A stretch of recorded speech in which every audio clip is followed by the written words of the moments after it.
L'autonomisation de la femme et de la jeune fille à travers l'accès aux ressources et aux opportunités ont favorisé leur émancipation et leur développement. Cela a influencé un changement social qui a contribué à la création d'un nouvel ordre économique, le 50-50, qui consiste à ce que l'homme et la femme contribuent à part égale dans le foyer. Êtes-vous pour ou contre le 50-50? Tel est l'intitulé de ce tout nouveau numéro de Micro-Trottoir.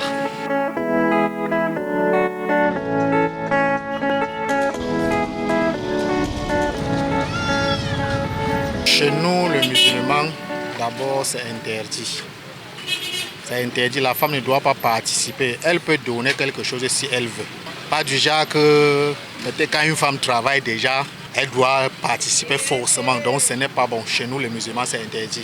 Pour moi, je suis contre. Parce qu'en réalité, la vie est tellement dure. La femme dans un foyer doit juste épauler l'homme. Mais pas dire qu'on partage les tâches 50-50. Non, ça ne se fait pas. Moi, je ne suis pas d'accord, je ne suis pas pour. Oui, pour les charges d'un foyer, je trouve que je suis d'accord parce que la femme doit supporter aussi une partie des charges. I'm not okay with the fact because now the woman cannot do 50%, the man should do 50%. Because if the woman is doing 50%, the woman will have to do, like, when I say 50%, the woman will have to work for the house. The woman have to do 30% and the man do 70%. Je pense que l'homme reste le maître du foyer. Donc c'est à lui de prendre les charges. Bon, à mon avis, je pense que c'est l'homme qui est le chef du foyer. Donc il devrait prendre la majorité des charges. C'est vrai que la femme peut apporter son aide en faisant certaines tâches, mais je pense que c'est l'homme qui est le chef, donc c'est lui qui devrait prendre la majorité des charges. Selon moi, comme j'observe, c'est l'homme qui doit assumer la responsabilité de la famille. Comme on peut dire, bon, par exemple, mon papa, lui, il a 2 femmes, mais lui, il assume toutes nos responsabilités. L'homme est le chef de la famille et la femme vient à côté de lui comme une aide. Donc ça ne peut pas être que quand l'homme doit assumer ses responsabilités, on dit que non, on doit déjà partager les... Non.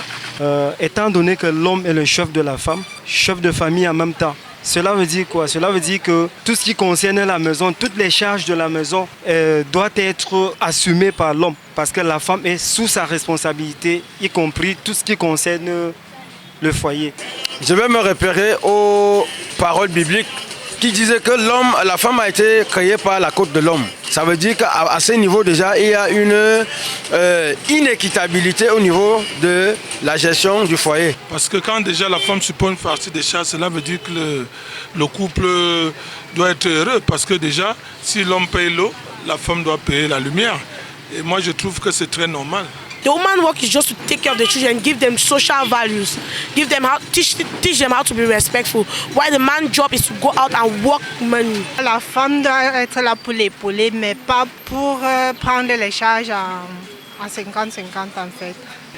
Je peux m'impliquer, mais ça ne veut pas dire que ça sera 50-50. L'homme doit prendre ses responsabilités, c'est lui le chef de famille, donc il devrait donner la majorité. L'homme est responsable, il est le chef de la famille, c'est lui qui doit assumer toute la responsabilité de sa famille. On est déjà comment est la femme.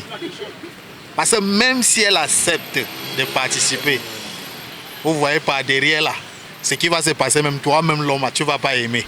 Je dirais que 50%, je m'inscris en faux parce que la femme ne sera jamais égale à l'homme. Parce que quand une femme te donne l'argent, elle se fâche. Le secret est directement dehors. Et il n'y a aucun homme qui peut accepter de manque de respect. Si déjà c'est le cas, ça veut dire que même la femme doit déjà s'opposer à la maison. Et là, ça ne peut plus donner. Tout le monde est lion à l'air là.